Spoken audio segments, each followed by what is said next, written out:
Mode. Hi everyone, my name is Erica and I am a fundraising strategist here at Indiegogo Life. And I wanted to take a few moments today to walk you through a bit more about our platform and some of the best practices, which will hopefully help you as you start to raise funds for your educational expenses. So thanks so much for being part of this today, and I hope you find this useful. All right, we'll jump right in. So Indiegogo was founded in 2008 by our three founders, which you'll be able to see right, see if this works, right here. So this is Slava, Eric, and Danae, and they all kind of were raising funds. They had a need to raise funds for different things, two of them for different various drama pursuits and one for cancer research. And they were very frustrated by the fact that they were having so much trouble raising funds in other ways that existed in 2008. And they all came together and decided to start this new platform to better facilitate the idea of raising funds for something that you care about. So ever since launch in 2008, we've seen millions and millions of dollars raised for all kinds of different campaigns, from entrepreneurial ideas to creative pursuits, kind of all over the spectrum. And so last year we took a step back when we realized that one of the main things we were raising funds for and encouraging campaigners to raise funds for was that kind of personal cause category, whether it was healthcare, education, celebrations, anything along those lines. And we realized that the platform we currently had wasn't very much best tailored to that sort of project. And so just last December, we launched this new platform, Indiegogo Life, that's perfectly catered to that audience. And in doing that, we were able to take away all the regular Indiegogo fees. So there's no platform fee, and you can fundraise for free. We also made it a very simple creating and editing process, so you can actually launch your fundraiser in less than 8 clicks, and it takes average of 5 minutes or so. And then we also made it very easy for our share tools to be present throughout social media and email and whatever it is, however you want to share it. We made it very easy to get the word out. So that's what's been so great about Indiegogo Life. So you can see here on Indiegogo all sorts of different projects. Like I said, a lot of tech campaigns, a lot of different social innovation projects. And then when you come to Indiegogo Life, it's really about raising funds for what matters to you personally, for someone in your family, a dear friend, yourself, something like that. And again, it's free, easy to use. So we've been really excited about the amazing stories and successes that have come out of this platform. And I'm excited to share with you today a little bit more about how you can utilize this specifically for educational expenses. So you'll see here a variety of different fundraisers that have already run on Indiegogo Life. This first one for Richard G. in Vancouver was actually about a boy. It was fundraising for this boy whose father was in a bad bike accident and was in the hospital and couldn't go to work. So he was able to raise $22,000 to kind of support him and his son while he was in the hospital and not able to work. This one in the middle is about a woman that was accepted to Juilliard who was from the Philippines and, similar to your situations, was kind of struggling with the cost of going to the school when she knew she really wanted to do it. So she was able to raise about $16,000 through Indiegogo Life. And then finally, we have kind of a different need here on the far side.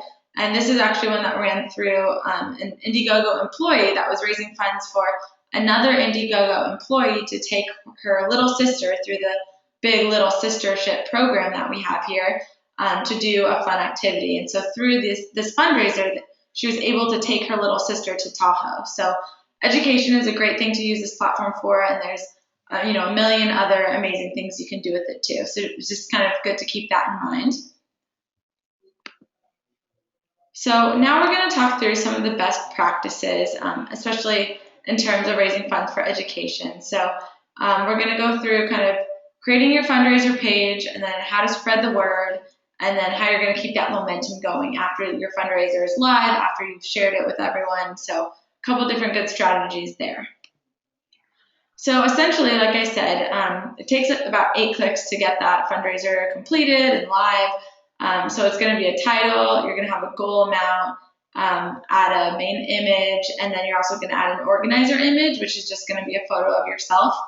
The main, probably most time-consuming part is going to be the story, and that's just really about getting the word out there, sharing, what your need is with your audience, and then you'll be able to select the deadline that you want, and you can pretty much make that as long as you want. So I wouldn't worry too much about that.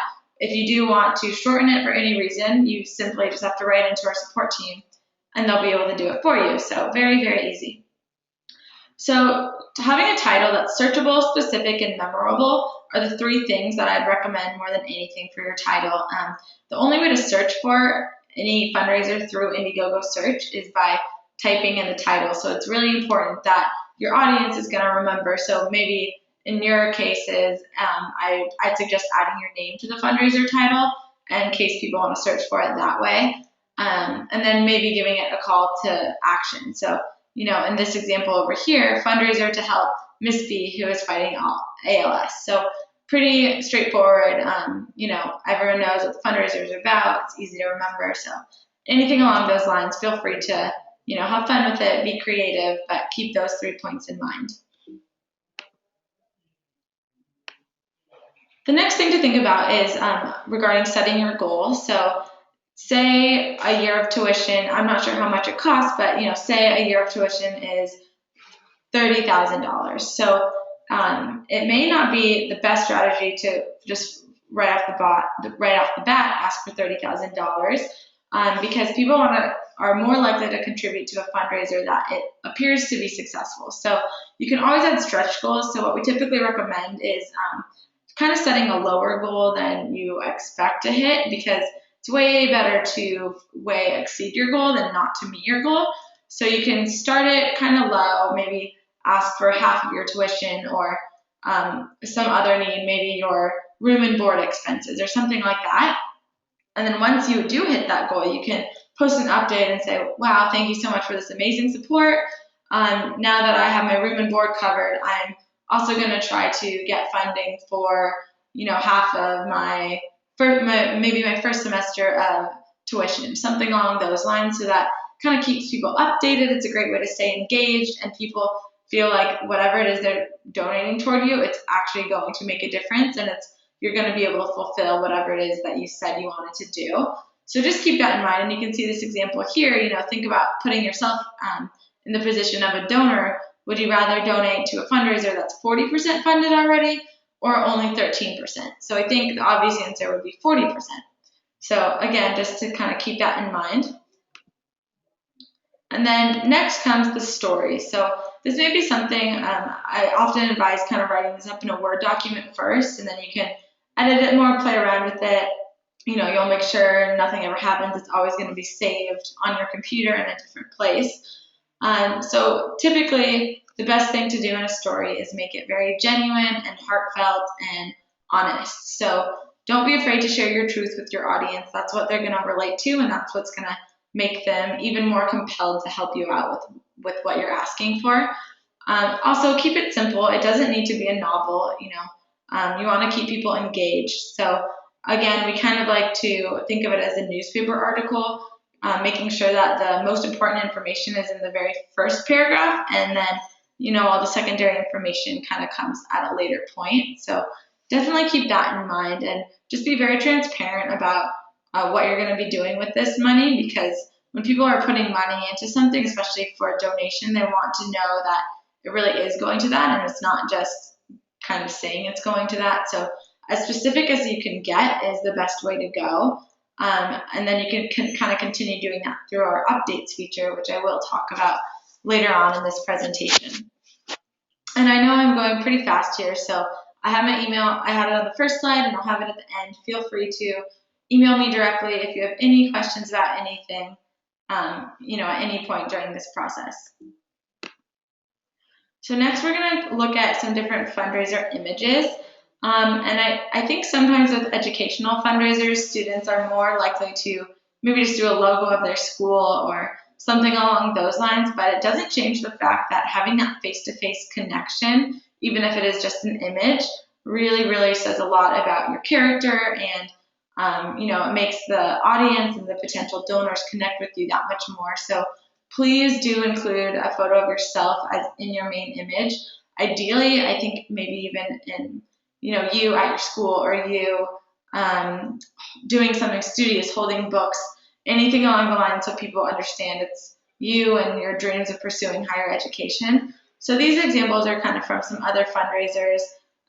This girl here at the top left is A Wish for Sophie, which was a fundraiser that ran a couple years ago. And A Wish for Sophie is about a girl that had a very rare form of brain cancer. So again, you see this image of this adorable girl and you relate to it and you want to help. This one on the top right is actually about a blind man who was actually ended up falling over a train track, and his dog was trying to help prevent that from happening so much that his dog threw himself in front of the track first. So again, then his insurance covered his medical expenses. His insurance did not cover his dog's medical expenses. So that fundraiser was for his dog. So again, these photos are very captivating. Just keep that in mind as you create your own fundraiser. Great. So essentially, that's the creation process. Pretty straightforward. Now we're going to talk more about spreading the word. So there's a lot of different ways you can do this. What's great, especially about kind of being in this generation, is most students are very engaged with the internet and the social media world. So highly recommend kind of engaging that network. Direct email is also a great way to raise funds. So emailing everyone you know, again, social media, sharing with groups, both online and offline, is awesome. Engaging the local media, maybe you can get someone to do a story on it. And then again, more offline sharing. So I'm going to go into these in detail a bit more right now. All right, great. So direct email. So actually, what's cool about Indiegogo Life is we have a direct email importer. So as soon as your fundraiser goes live, you can use this email importer to import all of your contacts from your Gmail or whatever email source you have on your computer. And you can kind of select whichever ones you want to use, or use all of them, up to you. But you can kind of send out different personalized messages with your fundraiser that will automatically go out to this list. So highly recommend doing that. Other ways to get the word out is using application responder or adding it in your email signature. So say, hey, by the way, check out my awesome fundraiser for my education on Indiegogo Life with the link, something like that. So either way you want to do it, but both ways it kind of guarantees anyone that you're communicating with recently, even if they're not in your contacts, that they'll be able to see your fundraiser. So easy way to share the word. And then kind of relating this back to the idea of having your goal look strong, like having it look like your fundraiser is more successful already. What we recommend doing here is first emailing the people you know are going to donate. So, for example, I know my mom would donate if I started a fundraiser for my higher education. So I'd email my mom and my dad and my sister and maybe my grandma, things like that. Once I get those initial donations, I'm going to have that stronger base that's going to make my fundraiser look even stronger when then I send it out to my parents' friends and some people I knew in college that I'm not super close with anymore, something along those lines. So definitely kind of try to think about those different groups, and as you get more and more funding in your fundraiser throughout the process, continue to expand to your larger and larger networks that way. Sharing on social media, again, this is a great way to do it. So it's very easy. There's actually right on your fundraiser page, you'll see a Facebook button. You just click it and it'll come up. It'll auto-populate a post with your photo and your campaign's title, and you have the option to write, your own personalized message about it, and then share it on your Facebook page, and then get all your friends, all your family, anyone that donates to do the same thing on their Facebook page, because that's gonna, open it up to that whole new network of people that your friends are friends with on Facebook that you may not necessarily know so well, and so on. You can also ask your friends to tag you in posts, and the more people tag you, it'll show up on your page and theirs. You can also publicly thank donors. So say someone gave a really generous donation, you can tag them on Facebook and say, thanks so much for the donation to my campaign, and add a link to your campaign. A lot of different fun ways you can be creative and engaging with this. Okay, so sharing with groups. There's a ton of different groups in the world, and groups are a great way to send one message that's going to go out to a lot of people that are likely going to care about it if you can target the right group. So alumni networks are a very, very strong group. If you share this with someone in your undergraduate network or even maybe high school, anything like that, you have that connection and people are often want to help someone from, something that they have in common with. So definitely recommend this. A lot of schools have Facebook groups now. You can just post it on that page. Or say you were in a sorority or fraternity within your university, post it on their page, whether it's Facebook page or some other group that you all have that keeps you connected. Don't be ashamed of anything, post. The best thing to do is get the word out however you can. Also, engaging your own neighborhood using something like Nextdoor. Post it up there, let your neighbors know what you're doing. Let your colleagues know what you're doing on something like LinkedIn. You can even share it, with a big email around your office because, of course, people are going to want to help, in that space. They know you. They're going to be excited about this. So just kind of try to be creative thinking about groups like that. Also, any meetup groups you're a part of, similar interests are great. Other community organizations, maybe you're involved in a town hall sort of thing, or maybe you have a religious group, a church, something like that. Feel free to let any of those groups know because they're often people that really want to support you. So then finally we have our offline sharing, and you can definitely share via groups offline too. You can utilize making flyers. Some people even do handwritten letters because how fun is it to get an actual snail mail message in your mailbox? Hardly ever happens these days. Also, holding events is a great way to kind of engage your audience, whether it's a backyard potluck or barbecue, and then you can have iPads or laptops ready to go so people can donate right then and there. You can also kind of maybe do a happy hour, or if you say you have a friend that works at a local coffee shop, maybe you could get that coffee shop to donate 10% of all their proceeds that day to your fundraiser. Something like that. Again, don't be afraid to be creative. And then lastly, community groups kind of goes with the page about engaging groups, but church groups, anything else that you're involved with, great way to get more exposure through them. And then next we're going to talk about engaging the media. So even if it can sometimes be a challenge and maybe a daunting task to look up reporters and write to them and pitch your story to them, but even if you just get one, we've seen amazing success stories just by one small local reporter sharing one story about a fundraiser. So definitely worth your time to kind of put some energy into this. And from our homepage, we actually have a toolkit on how you can go about this and some best practices that I'm happy to share with you after the fundraiser. If you go to the homepage, it'll be listed at kind of the bottom with our resources. But again, just email me if you have any trouble finding it or any questions, and happy to help you out with that.